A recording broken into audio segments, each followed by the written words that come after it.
There is a moment that arrives without noise. It doesn't announce itself during arguments or crises. It doesn't come with tears, shouting, or collapse. It comes later. In stillness. When the world finally stops asking something of you. Maybe it happens sitting on the edge of your bed. Maybe on a bus ride home. Maybe on the bathroom floor long after midnight. The place doesn't matter.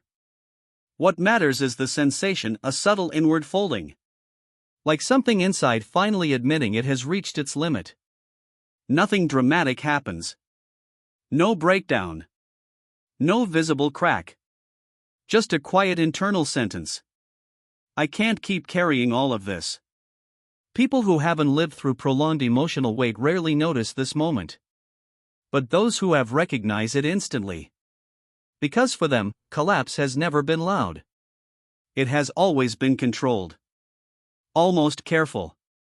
A mind trying not to shatter. A body finally releasing tension it has held for years. A nervous system lowering its guard for the first time. And hidden inside that silence is a question most people never ask. Why does the breaking point of someone who has endured so much look so invisible yet feel so heavy? People often describe these individuals as calm, unshakable, emotionally mature. But what they're seeing is not peace. It's emotional shutdown. When the nervous system is pushed beyond its capacity for too long, it doesn't explode. It conserves. Like a system switching into emergency mode. Emotions narrow. Reactions slow. The internal volume lowers across everything: joy, sadness, anger, excitement. Not because the person is enlightened, but because their mind has exceeded its bandwidth. This is why happiness feels distant. Why pain barely registers. Why reactions feel delayed or muted. From the outside, it looks grounded. From the inside, it's protective numbness. Peace allows feeling with safety. Numbness removes feeling to ensure survival. So if you've ever wondered why you feel calm but disconnected, it's not a flaw. It's your nervous system saying, I'm holding things back until I know it's safe. Calm is chosen. Numbness is survival. There's a kind of wisdom people admire. The measured words. The emotional restraint. The ability to explain pain without bitterness. But not all wisdom grows naturally. Some people develop it because they had no other option. When childhood is shaped by instability, emotional unpredictability, or inconsistent care, development doesn't happen gently. It accelerates. You learn to read moods before learning your own needs. You learn to manage adults before being allowed to be a child. You learn to translate silence, tension, and emotional shifts long before safety feels normal. This isn't maturity. It's adaptation. And adaptation extracts a price. That wisdom was not earned through time. It was taken from moments that should have been soft. Which is why people who appear grounded often carry a quiet grief. The grief of growing up too soon. The grief of childhood left unfinished.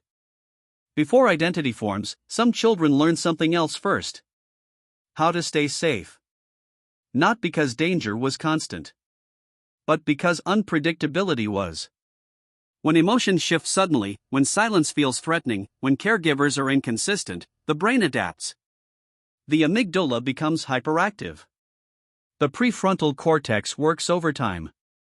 The body stays alert. This creates hypervigilance. The ability to sense tension before words appear. To feel changes in tone instantly.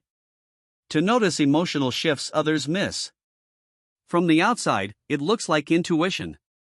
From a psychological lens, it's survival training. These skills once kept them safe. But now they activate even when the danger is gone. Their brain didn't become too sensitive. It became too prepared. A survival system still waiting for a threat that no longer exists. People who have endured too much carry skills they never asked for. They read rooms instinctively. They sense emotional temperature before conversation begins. They detect performative kindness. They anticipate conflict early. And perhaps most invisibly. They know how to make themselves smaller when attention feels unsafe. Not because they lack presence, but because presence once carried consequences. These are not personality traits. They are adaptations. Proof of how deeply life can shape someone without leaving visible marks. For those who carry too much, love rarely feels simple. Not because they don't want closeness, but because closeness once came with cost. Some develop avoidance, caring deeply while keeping distance. Others develop anxiety, sensing abandonment in subtle changes. Some experience both at once. Love becomes a contradiction. I want this, but I don't know how to feel safe inside it. They overthink good moments. Apologize quickly. Doubt their worth even when chosen. They're not afraid of love. They're afraid of losing themselves again. The danger isn't connection. It's history. Burnout doesn't announce itself. It arrives quietly. At first, you're still present. Still responding. Still showing up. But something dims. Words shorten. Laughter softens. Presence becomes lighter. Not because you don't care, but because caring has become heavy. Rest doesn't restore it. Sleep doesn't reach it. And when someone asks if you're okay, you say yes.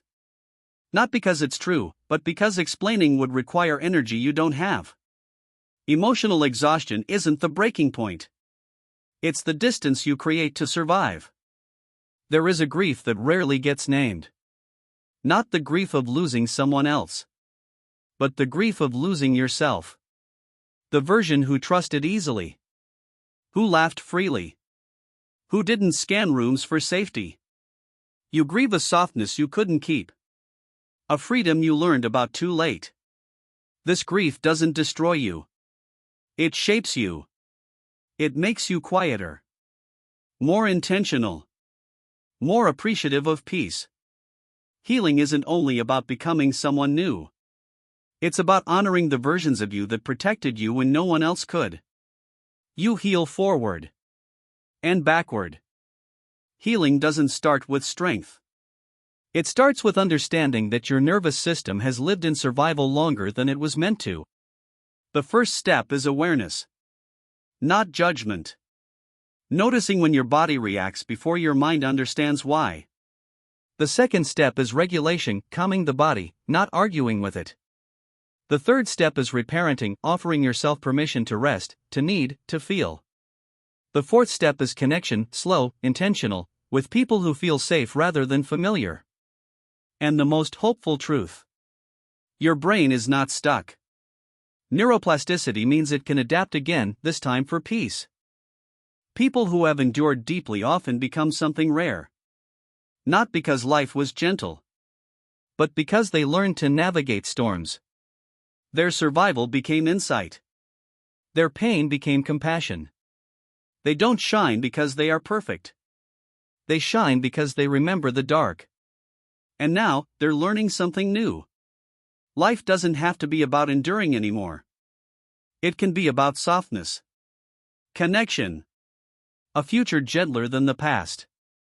If this resonated with you, you're not alone. And if you'd like to explore these patterns further, you're welcome here.